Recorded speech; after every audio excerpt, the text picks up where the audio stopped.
Now, you may be thinking, dang, I don't have a big budget for any of this stuff. We're going to get into how it actually costs you a whole lot less than you really think it will. So stay tuned for that. But you also have to understand from the very beginning that when you're creating a job post for any of the positions that you're creating, there's a couple key points that you need to know before you even put ink to paper, so to speak, right? We're probably going to be doing this on the internet, so you're going to type it out.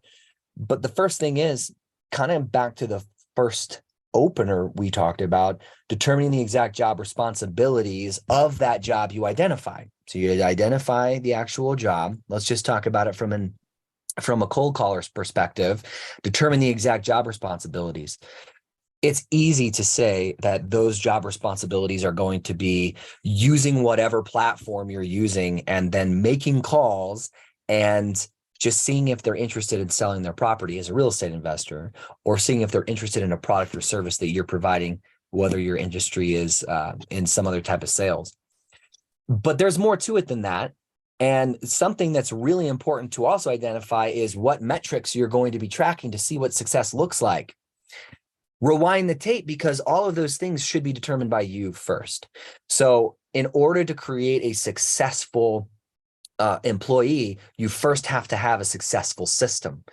You're not going to be able to really spur that employee up into growth within your company unless you already know what that path looks like. So you also want to outline what that next step is for them. Say a cold caller, for instance, where are you hiring them to just be a one-off person and you're not going to scale your business at all?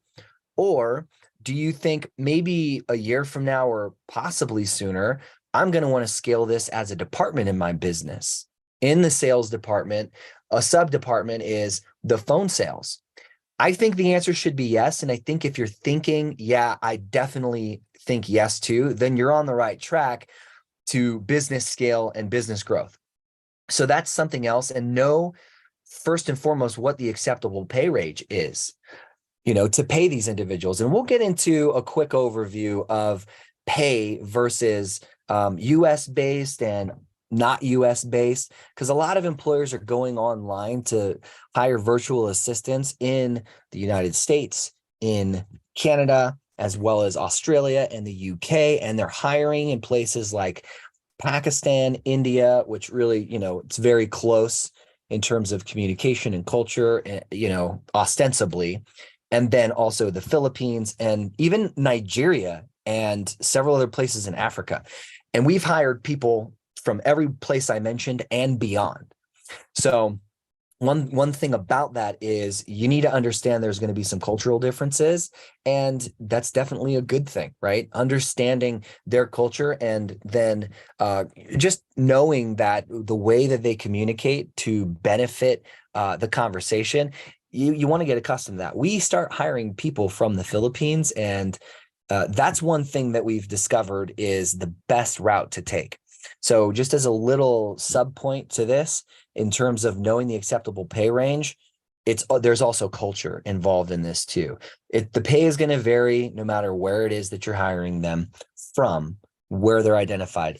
But of course, we want to talk about understanding the time that's involved too. So knowing how long each task takes. We didn't have a lot of solid metrics for cold callers in our real estate investing business when we first got started, because we weren't doing it even when we had been in business for a long time. We just didn't do that because we had outsourced it to another company that did cold calling. What they didn't do was track and report on the metrics that we really wanted to see. And of course, we can get into those metrics and stuff, that what you should track, but I'd rather stick to the greater conversation pertaining to how to hire somebody and give a high-level overview. In other trainings and other videos that we'll post, we'll get into the specifics of what KPIs to track with each individual role. We actually have all of this stuff lined out on paper, ready to hit record, and it's all going to be available coming for free on the YouTube channel as well in individual playlists. But just know that when it comes to understanding how long it takes, a lot of this is going to be dependent upon you. And why is that? Well, for all of these things that you would hire for, no matter what role it is, you probably want to fill that role first to determine and know not only how to train somebody else, but just to understand what is actually involved in it. If you're doing it at a high level and you're a type A type personality where you're like, man, I want the control over this and I don't want to let it go, you're the perfect candidate for that paradigm shift that says you are going to have somebody that comes on who, of course, might not do it as good as you, but you don't need somebody to do it as good as you. You need somebody to do it 70 to 80% as good as you so that you can then focus on building another part of your business. In other words, working on your business instead of in your business. Because if all you do is work in your business, then that is all you're ever going to do. You're never going to scale. And you would have just created a business for yourself that doesn't scale, which is basically a job. And I hate to put it this way, but this is the only way to put it so that it resonates with somebody that might be watching this video that will just really hopefully light a fire under them. Your business owns you. You don't own your business if you're never working on it, or if you have come to the place in your business where you're working 80 hours a week, right? Just think about your why. Again, we won't get into the why too much because that's for another maybe motivational, very important yet more of a motivational conversation. Getting back to the why the heck you got in the business in the first place. And I guarantee you the why has nothing to do with, you know what, I just want to be a slave to my business and work 80, 90 hours a week and never spend time with my friends. And if you have a family, your family. And I never want to take a day off. That's probably not why you got into the business in the first place. I'm just going to take a wild guess. So with that, you got to understand how long it takes, whatever the task is. And also, we talked about the metrics. You need to know the metrics that you want to track. And then you want to set a clear path for growth in the position. We mentioned that for job opportunities that will eventually open up as a manager from somebody who's just a cold caller, and set whatever makes sense for your business, particular positions, name them whatever you want. We've named phone sales just as an example instead of cold caller, right? Because sometimes it's warm calls, sometimes it's cold calls, but at the end of the day, even in the real estate space, as much as I hate to say like, I'm not a salesperson, I've never been a salesperson, I have been, especially when I personally was doing this business by myself and I was talking to sellers on the phone. They're sellers, but they have something to sell. I'm actually a salesperson, even though I'm looking to buy, because you got to sell the opportunity that you have, right? So, I can couch it in, it's not sales, I'm buying, this isn't a sales pitch, but it is. So obviously, in addition to those things, you want to define benchmarks for raises. So you want to know like, all right, well, if I'm going to start hiring somebody, let's say, for example, from the Philippines, in the beginning, a phone sales associate is going to be somebody who is going to get paid with no experience to a lot of experience, a range between $3 to $5 an hour USD. Well, if they start at $3, what skill sets, what benchmarks do they need to hit, right? Skill sets to continue to develop and refine, and benchmarks do they need to hit based off KPIs and metrics to get $4 and $5? And do managers get $6? Right? So we want to understand that going in. And I'm talking about this before even writing the job description. Do you have to have all these things detailed out in depth? No, you may not necessarily even have the answer to any of that stuff. But what you do want to have happen is at least brainstorm and have an idea of that. And I share all this, by the way. Let me just take a quick pause to tell you the why behind all of this, because this is absolutely critical. Because most investors who have had experience, and even business owners of every kind, hiring somebody, the employees don't stick around. And the reason is several, but one of them is they don't do this. They don't do this part. It's what Chris always used to say this. It's unmet, unspoken expectations. Because what you're doing is you're defining expectations for what you see, right? What you expect. And then you cannot communicate any of that with anyone you would hire if you didn't already think about these things first. So that's something to consider as you continue to put ink to paper, right? So before you do, consider all these things and then start outlining what that job looks like. There's some other things to talk about, like defining your company culture, distinguishing your unique value proposition, creating incentives and rewards and stuff like that. But before we move on to those things, is there anything you guys wanted to add, Chris, Brad? I would say if I were brand new, or even if I wasn't, but I hadn't scaled yet, I'm a solopreneur, I've been doing this for a couple months, maybe I got a deal or two under my belt, and I'm hearing you talk, Christian. I'm like, this all sounds really good. I don't know how to scale, and I need to get out of the business because really my why is not just financial freedom, it's financial freedom so that I can spend more time with my family, which means I need to not work as much. So I need somebody to fill the roles, the for lack of a better term, the low dollar value activities in my business, so that I can focus on the high dollar value generating activities like closing motivated sellers, like working on the business and creating a plan and structuring everything so that I can get more people into those spots. But I think the question that I would have in my mind is, where would I even find these people? What's the best place to find the people, Christian? That's one thing to consider. I think also in addition to that, right, is like, if you don't have systems and processes in place that you've created and dialed in, then you're not bringing on an employee. You're bringing on a partner without the expectations of what a partner is, or the salary or the pay or the benefits that a partner gets, right? You're putting somebody in a role expecting them to build out systems, processes, and procedures, as an employee.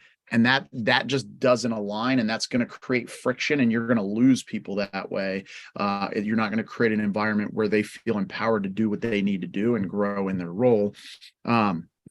Before we jump into like where we find those people, I think one thing that's really important for, those business owners who are like, man, I'm not sure if I have to, if I can hire somebody, what role to hire, what they're going to do, all these different things, right? The first step, if you don't have a system or process in place, is starting to map that out. But look at your calendar, in the coming weeks, but in the past weeks, and identify like, what are the things you've done every single day, and like document all of those things, every little thing that you do, so what you can outsource. And then really think through, okay, is this a revenue generating activity, or is this a minimum wage activity and just a task? And the thought process that I really like to implement, when I'm trying to determine, whether these are things that I can outsource is one, is it something that requires is it a skill position, right? Like if you play football, right? Football, there's skill positions. You got wide receivers, you got quarterbacks, you've got like every position obviously requires a skill, but they define skill positions, like those, the glory positions essentially, right? So closer, that's a skill position, right? Underwriting, as much as there's some tasks, there's an art to it. It's a skill position, right? So just identifying those things and saying, okay, is this something that I can outsource with minimal training? And then go through the thought process of, is it something I can outsource with technology, or does it require a human being? If I can outsource it with technology, it's probably going to save me money and be way more efficient.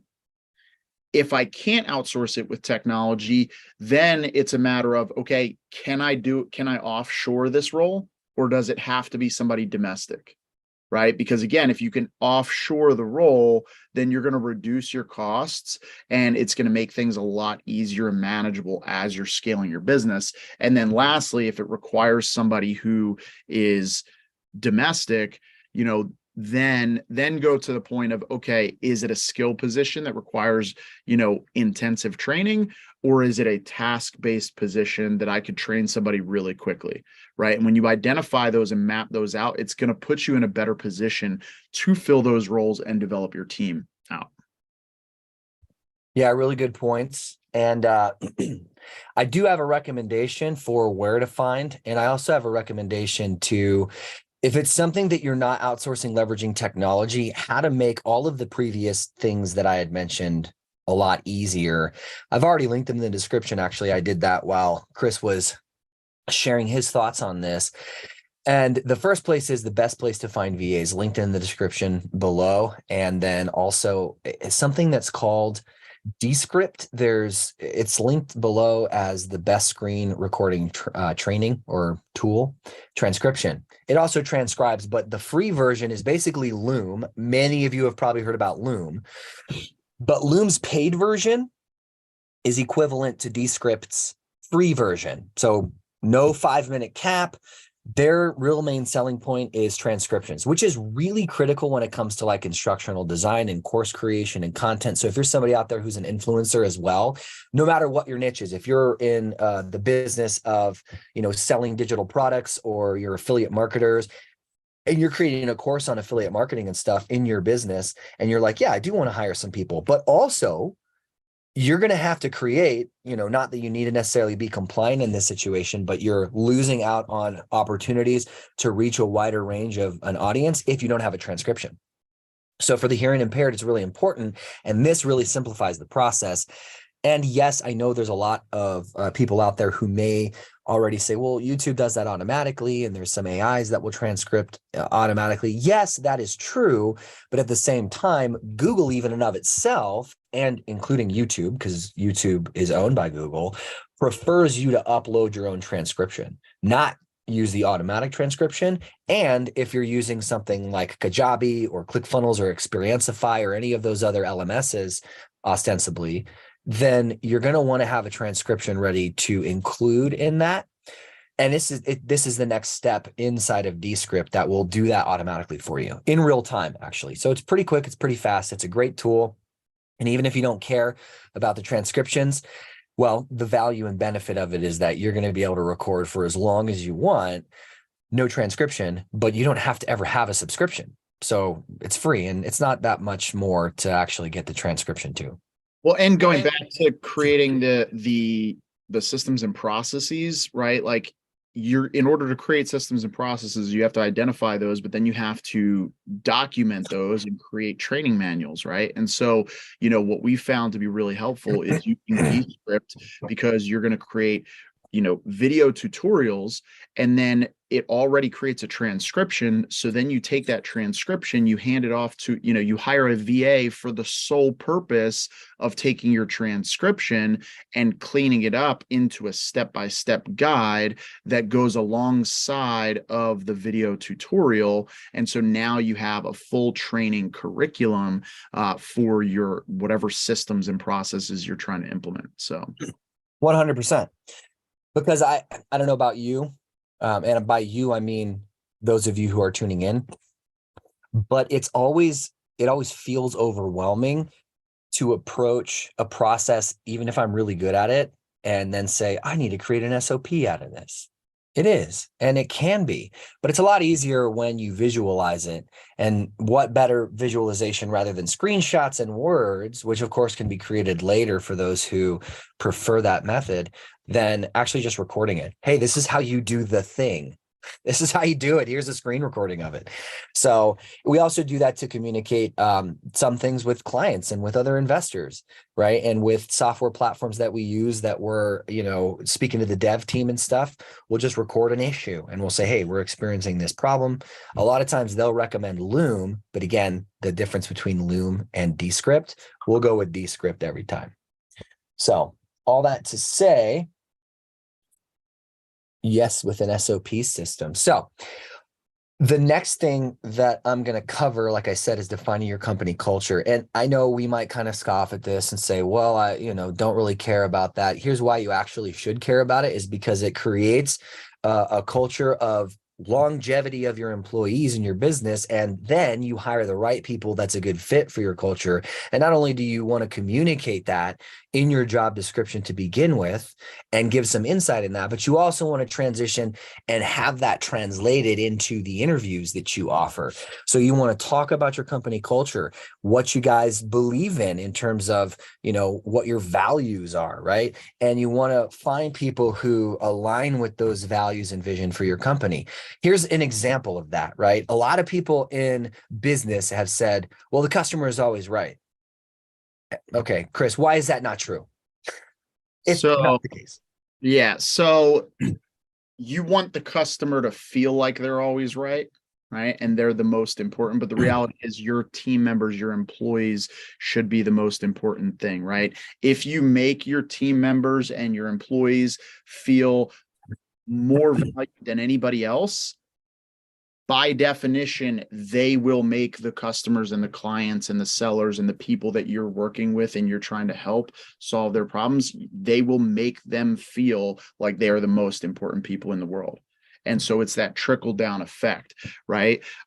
Oftentimes, most businesses that I've ever been involved in where they lived by the motto, the customer was always right, the employee and the team member was secondary and substandard. And, oftentimes they would do things for the benefit of the client at the expense of the employee, not realizing that what that's doing is it's creating a negative culture to where that employee is going to feel resentment because it's like, hey, I've spent 3 years here. How do you not trust what I'm doing and the things that you've trained me to do? And my experience in the role, and you're going to take this person, who's just pissed off for some, random reason, and you're just going to take their word over mine. Right. And not saying that, hey, employees can't be wrong, but I think if you do it the right way and you empower your team and you make them feel like they're the most important person in the world, they're just going to make the clients feel like the most important person in the world and serve them at a higher level.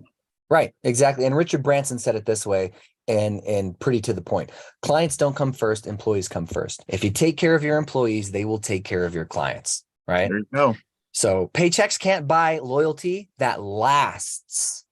How valued your employees feel is how valued your customers will feel. So all that said, just leading into the company culture, defining that, and we define that in the interview too. And that part of it's also defined in the way in which you determine you'll provide benefits. And you may say, well, if I'm hiring overseas, what kind of benefits are we gonna be able to provide? There are a lot, and here's the deal. I'm not going to get into all the details of that because we have a lot to cover. But what I will say is, again, linked in the description below is an affiliate link to our preferred place, onlinejobs.ph. So if you want to support the channel, if you agree with us that you should hire overseas first and in the Philippines in particular, then click that link, sign up, and then continue to follow along with our channel because we'll put out some free content, a very in-depth course about the employee hiring system made easy, virtual assistant edition, in addition to the in-house team edition, which is what we're working on right now. But one of the reasons we wanted to just provide this as an opportunity to talk about this is because we want anybody who's following along and says that, this is a value to them to be prepared to start hiring people correctly to scale their business, right? And you just have to kind of broach the topic with just a level of interest that you guys might have. So continue to comment below with any questions that you have about it. Since I haven't clicked record on the actual system yet, because I happen to be the one doing the employee hiring system, then any of your questions will get answered in there. So if I hadn't already covered it or planned on covering it, then we're going to go into that. But just as a quick aside, those benefits that you can provide, if you're looking at onlinejobs.ph, you got Phil Health and SSS. There's something called the 13th month, and you want to be aware of that. And there's also different types of PTO. And again, we're not going to get into all of those, but the why behind it is just what Chris said, right? You're taking care of your employees, then they're going to take care of your clients, whether they're a cold caller or whether they're, an SMS sales rep, or whether they're another one of the critical roles. And I never even mentioned when I started this saying there's 4 of them, lead manager. No matter what business you're in, you're going to have to manage leads, whatever a lead is to you in your business. So from an executive assistant to these other 3 roles, I would also recommend that you train and equip your executive assistant to follow what we do and what we'll talk more length about later, a 2-stage interview minimum process. And that first interview, you should train and equip your EA to actually interview the first one so that you can spend more time working on your business. And if you have to, in your business, so you can develop the systems to be scaling your business rather than just, 80 hours a week. So that, I mean, is there anything else that you think I should cover as far as that goes, the where to find them, Brad? Because that was your piece to this, asking where. No, that was great. Yeah, I just wanted, I mean, our channel, guys, if you haven't noticed already, is not necessarily just like theory of, real estate investing. We are really cognizant of making sure the content is actionable and you can use it, right. You could use this today. What we're talking about right now is something that you can do today. So nothing to add, except that, in addition to questions, guys, like if you guys have started this process already or have done any type of training before or hiring with VAs, if you have any experience, we'd like to hear about it. Put it in the comments. Yeah. Did you guys have a good experience? Did you not have? I'm curious to see if you've thought about this or if you haven't, so just want to hear your guys' thoughts on hiring and domestic, hiring VAs. If you have experience, if you thought about it, if if you guys are getting any value out of it. So please let us know. Gotcha. Awesome. Yeah. Thanks for that. There's a couple more points to cover. Posting, right? We talked about, but also filtering candidates. We have a filtering system that you're absolutely going to want to stick around for because it will change the way in which you actually vet candidates, and it's largely automated. So we'll talk about what that looks like briefly. We have about 10 minutes left. Again, send your questions in if you want.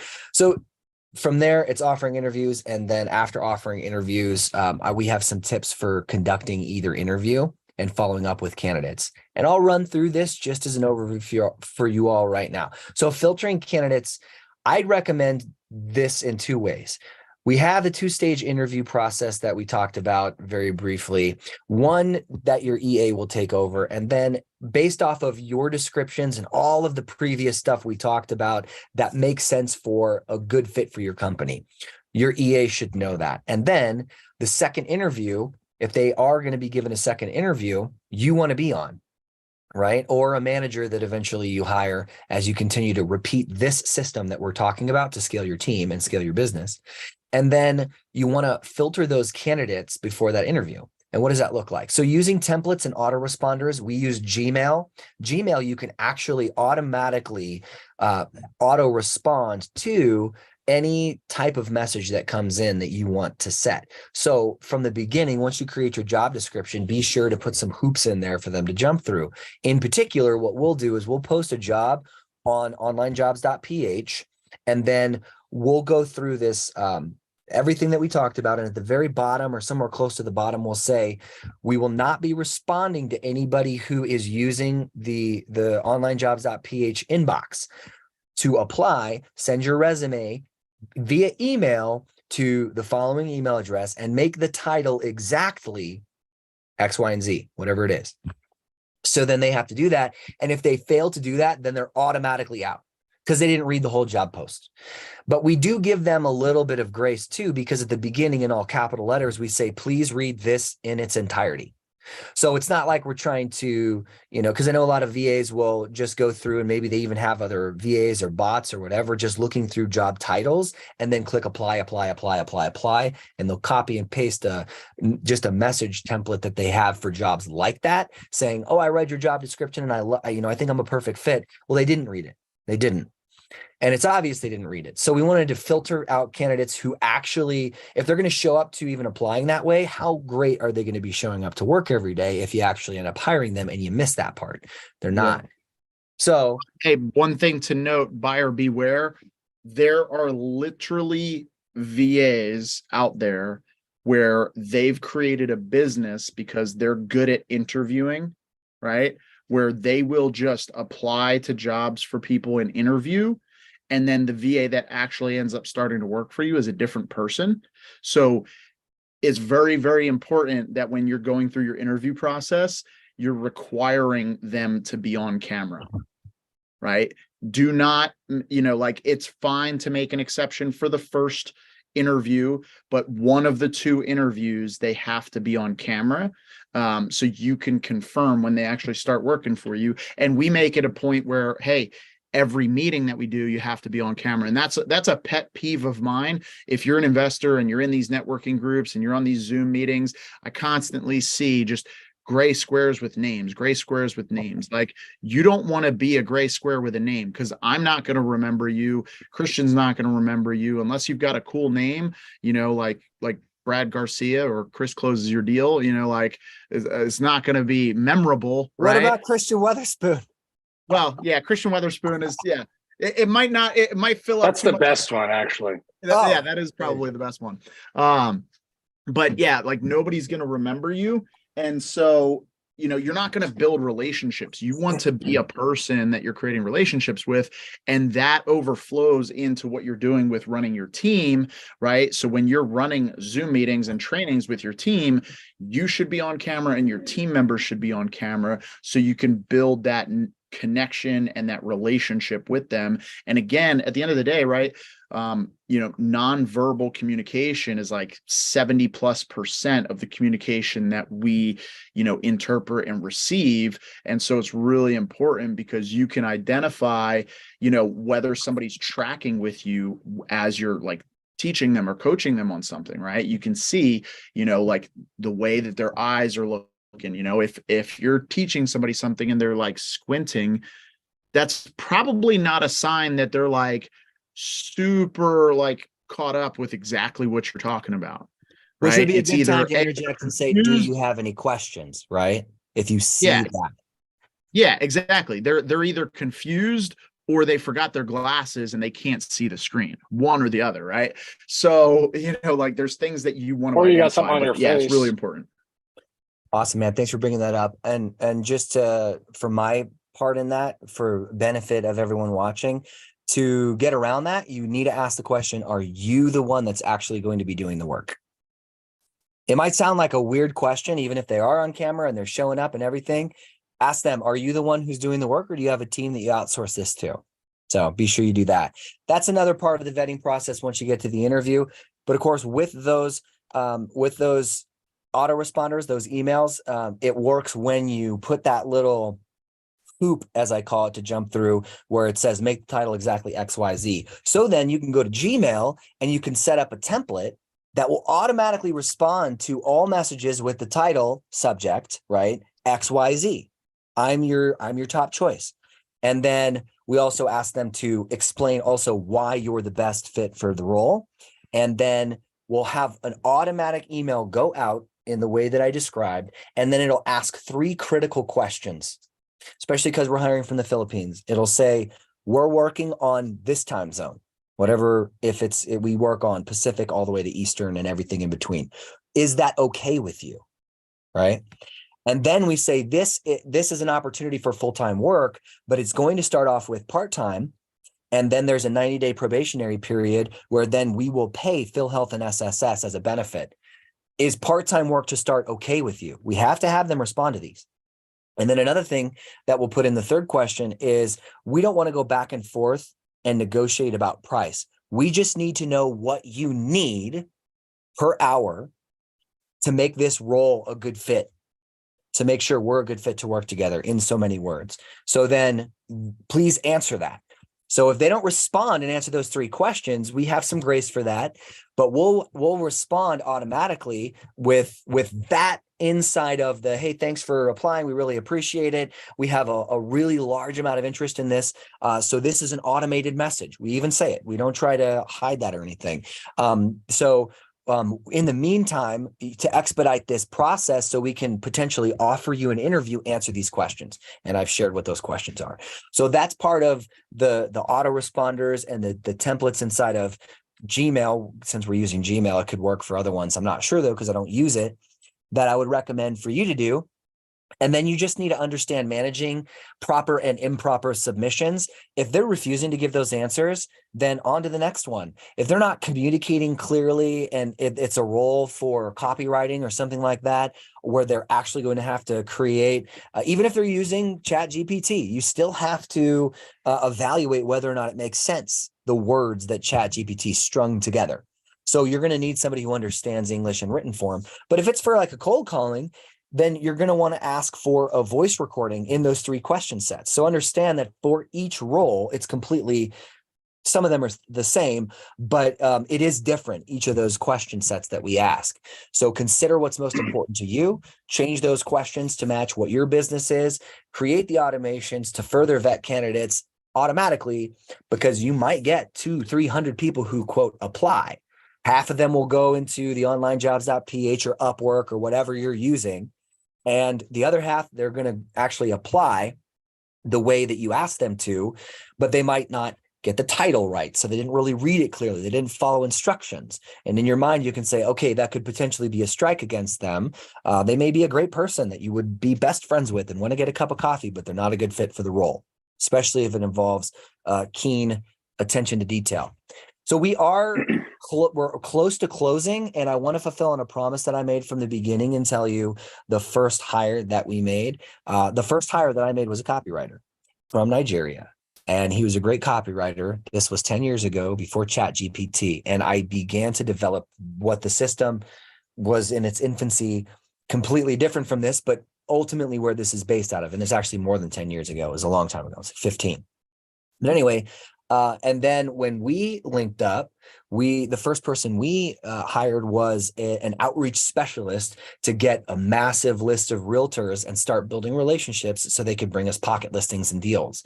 So consider that no matter what your hire is, following this same system will only benefit you.